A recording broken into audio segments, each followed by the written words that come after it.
I've got a mega jam-packed video to get into today. No time to waste. The first thing I want to look at is hot inflation. I'm talking off the charts right now. The second thing is the September weakness. I've been talking about this for several months.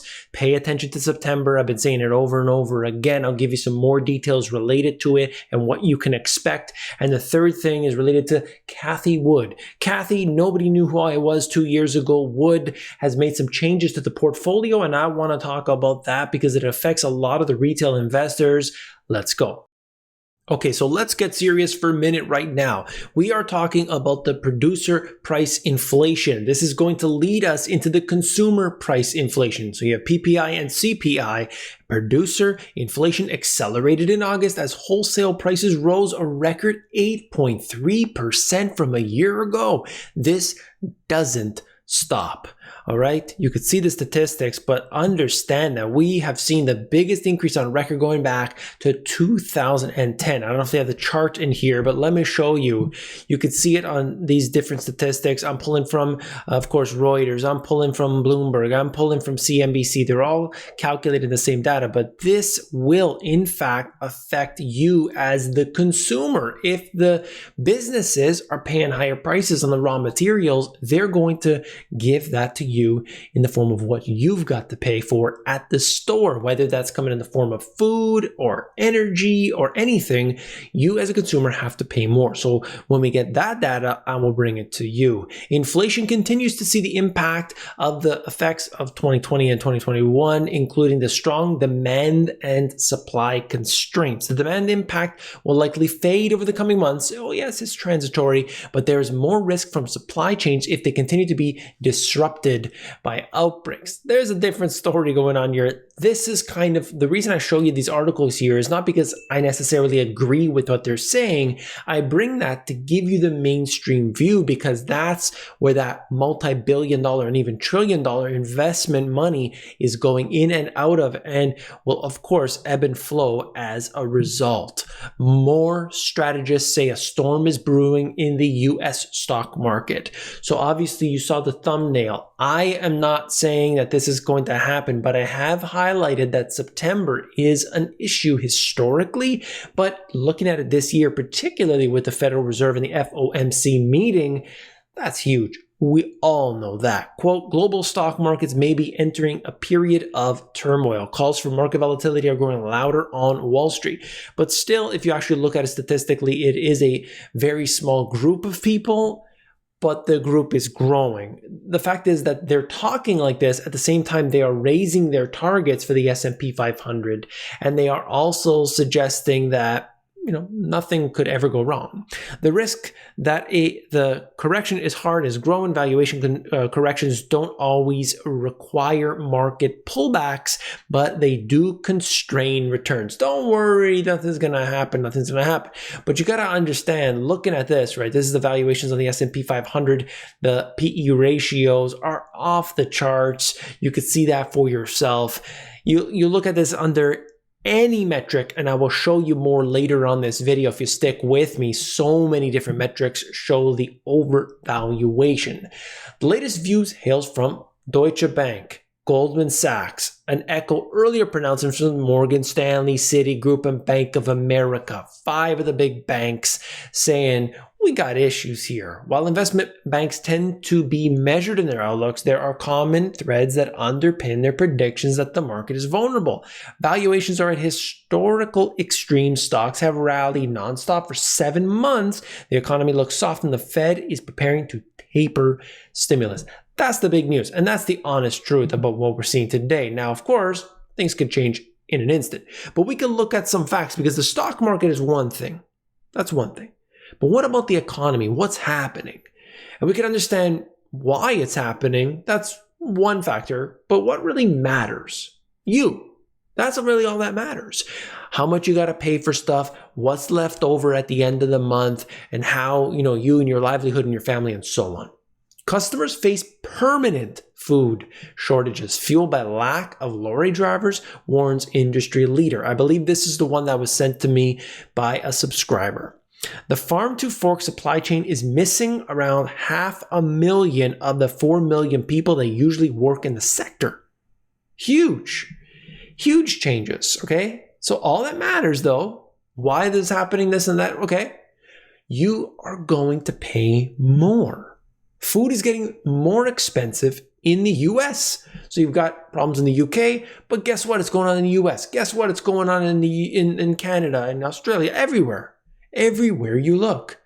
Even though beef prices are rising, farmers and ranchers have been making less money. They're talking about labor issues, they're talking about transportation concerns, supply chains, and so on.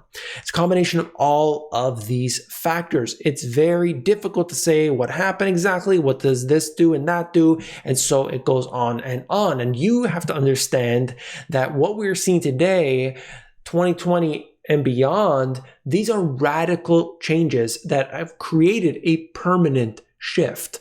What about this? We're going to fast forward into real estate. Forget Fifth Avenue and Rodeo Drive. Luxury retailers are rushing to open new and increasingly lavish stores in the suburbs and the vacation spots where the wealthy have retreated. So you saw people moving all over the place. They're talking about Scottsdale, Arizona. They're talking about Colorado. They're talking about Detroit. That one was a surprise to me. And you can see that. Anyway, they're just talking about that. Now, you look into it, and what does this tell you? That things have really, really changed. And there's been a lot of changes that have been going on, and money's been shifting from place to place. Look at Tim Cook selling off 300, he gets a compensation of something like $300 million, sells it off the next day. You see what happened with, the Fed presidents selling off their stocks at this time. Where is that money going? People on the inside of this, what are they doing exactly? Now look at this. Billy G takes control of the Four Seasons hotels and deal, valuing it at $10 billion.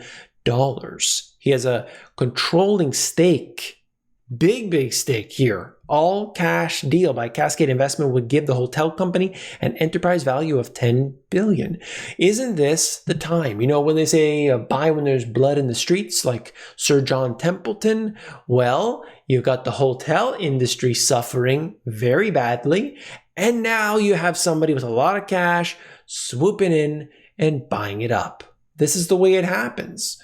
As I say all the time, they won't let it crash. Why? This is when they do better than ever. This is the time when the globalist elite are able to make more money than ever before. They love crashes. Why would somebody suggest otherwise? Then we get into this. S&P 500 September seasonality from 1985 to 2019. The second half of the month is usually quite bad. That's what it tells you. And there's many things that are coming, of course. You look at this in a different chart form. It's just showing you that historically, September's not a good month, okay? It's just the way it is. And we have the breadth being really bad right now over the last few months, okay? The number of S&P members greater than the 200-day moving average, that number keeps declining. So what does that tell you?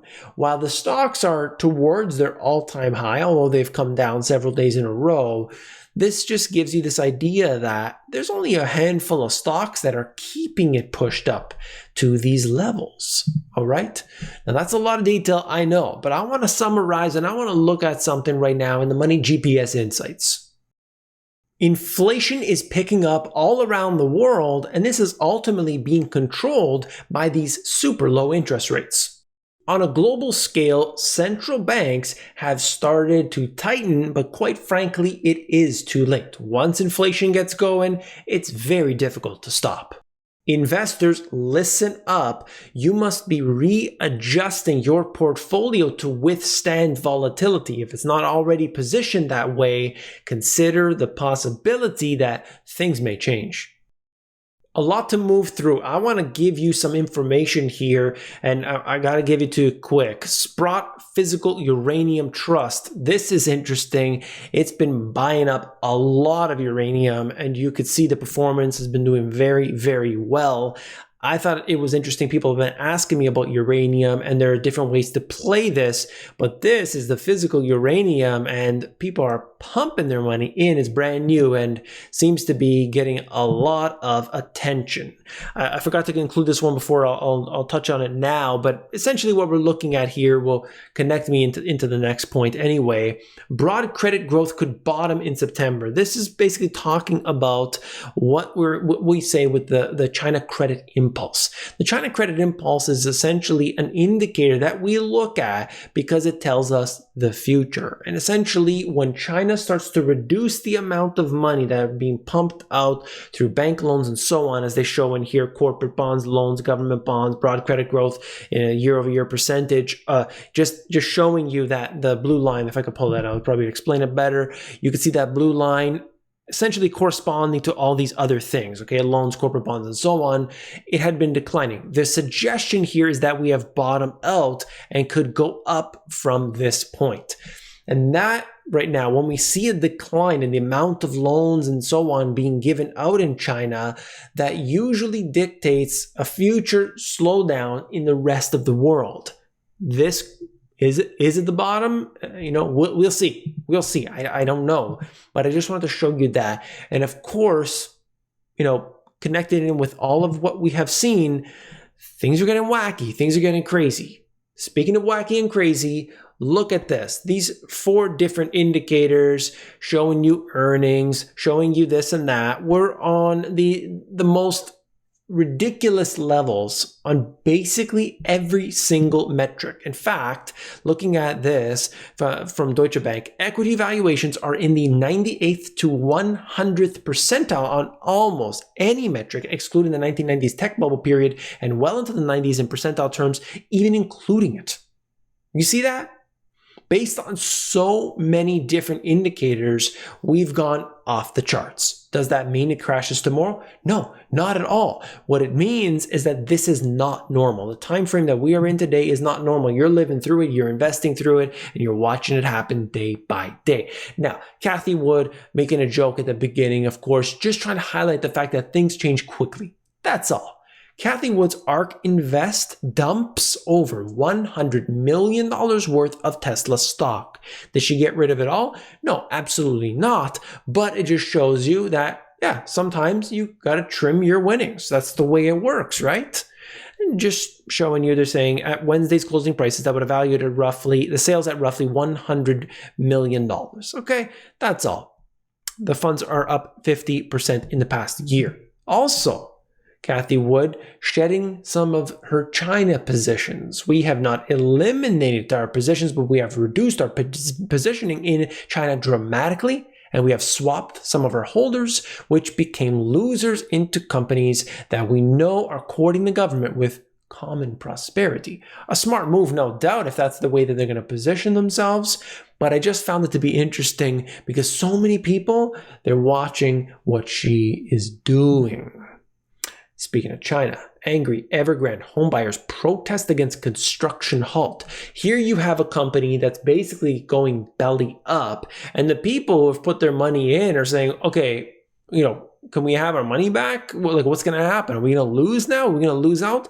I think they'll end up bailing this company out, and who knows what happens to the individuals. But just to show you that this contagion could spiral out of control, we'll see. And then last but not least, a funny picture to say the least, but read the title. Bitcoin $2. Crypto fans borrow to buy homes, cars, and more crypto. Upstart lenders make it easy to take out loans backed by cryptocurrency holdings. Regulators are watching. So we'll see how they do take control of this, if that's the case. And of course, a lot has changed within this industry, there's no doubt. But I think people should be very, very careful where they start taking out money. I heard Michael Saylor say you can borrow against your crypto, and I'm going to do it, and I'm going to buy this and that. You don't know what the future holds in store. If you really believed in that asset, perhaps, you got to decide what you think the future valuation is, because you don't want that margin call. You don't want that problem to happen tomorrow. You don't want to have to sell at the wrong times and so on. So just keep an eye on that. That's it. Look, are you an insider? No, what's the insiders is basically me getting directly to you, you getting directly to me. I will email you the video of the day 5 days a week. You get that directly to your inbox, and you could sign up for free here at this card or at themoneygps.com. If you want to support the channel, it's pretty easy. All you got to do is hit that thumbs up. Every single thumbs up brings helicopter money from the skies, so make sure you hit that thumbs up so we can see it rain. If you haven't seen this video already, you definitely want to check it out. Click it and I'll see you there.